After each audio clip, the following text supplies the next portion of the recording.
నిజామాబాద్ జిల్లా ఇందల్వాయి మండలంలోని తిర్మన్పల్లి గ్రామంలో వరి ధాన్యం కొనుగోలు కేంద్రాలు ప్రారంభమయ్యాయి. ఉమ్మడి జిల్లాల IDCMS chairman Sambari Mohan chief guest గా హాజరై ప్రారంభించారు. ప్రతి రైతు దళారులను నమ్మవద్దని, ప్రభుత్వం ఏర్పాటు చేసినటువంటి వరి ధాన్యం కొనుగోలు కేంద్రాలను సద్వినియోగం చేసుకోవాలని తెలిపారు.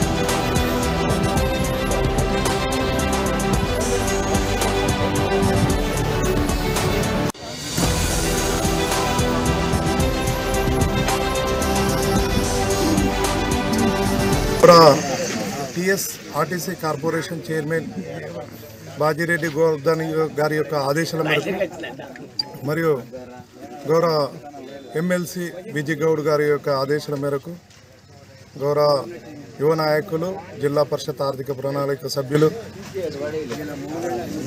బాజిరెడ్డి జగన్ గారి యొక్క ఆదేశాల మేరకు ఈ కొనుగోలు కేంద్రాన్ని ఏర్పాటు చేసుకోవడం జరిగింది. ఏదైతే తెలంగాణ రాష్ట్ర ప్రభుత్వం ఏర్పడిన తర్వాత గౌరవ ముఖ్యమంత్రి కేసీఆర్ గారు చాలా గొప్ప బృహత్తరమైన కార్యక్రమాన్ని ఈ రైతులు పండించిన ధాన్యాన్ని కొనుగోలు చేయడం జరుగుతుంది. అంతకుముందు మన రాష్ట్రం ఏర్పడక ముందు రైతులు పండించిన పంట మొత్తం కూడా దళారీ వ్యవస్థకు వెళ్ళిపోయి దళారులు వారు పండించిన పంటకు సరైన గిట్టుబాటు రాక చాలా అతలకుతలమైన రోజులు రైతన్నలు అందరికీ కూడా తెలుసు. మరి ఈరోజు మరి దేశంలోనే మనము నంబర్ 1గా ఈ యొక్క వరి ధాన్యాన్ని పండించిన రాష్ట్రంగా కూడా మనం ముందంజల్లో ఉన్నాం. గౌరవ ముఖ్యమంత్రి కేసీఆర్ గారు రైతులకు ఇబ్బంది కావద్దు, వారి యొక్క పెట్టుబడులకు కూడా ఇబ్బంది కావద్దని రైతు బంధు ఇవ్వడము మరియు రైతులు కూడా సంబంధించినటువంటి అనేక సంక్షేమ పథకాలు, అనేకమైనటువంటి పాలసీలు టీఆర్ఎస్ పార్టీ గౌరవ ముఖ్యమంత్రి గారి ఆధ్వర్యంలో తీసుకోవడం జరిగింది.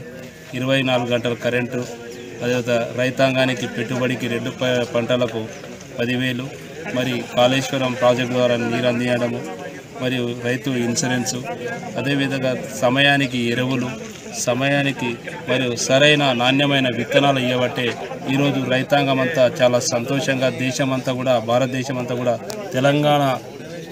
తెలంగాణ రాష్ట్రాన్ని కూడా దీక్షితుగా చూసే విధంగా ఈరోజు తెలంగాణ రాష్ట్ర ప్రభుత్వం కృషి చేస్తుంది. కాబట్టి అనేకమైనటువంటి మా గౌరవ ఎమ్మెల్యే బాజిరెడ్డి గోవర్ధన్ గారు కూడా రూరల్ కాన్స్టిట్యూషన్ కూడా చాలా అభివృద్ధి దిశగా వారు పనిచేస్తూ ఉన్నారు. ఇప్పుడు చూసినా ప్రతి గ్రామాల్లో రోడ్లు ఏం కావాలా, కుల సంఘ భవనాలు కానీ, గ్రామాలకు సంబంధించినటువంటి అనేకమైన మౌలిక సదుపాయాల గురించినే వారు దృష్టి సారించి మరి డెవలప్ చేస్తున్న విషయం మరి సందర్భంగా అందరికీ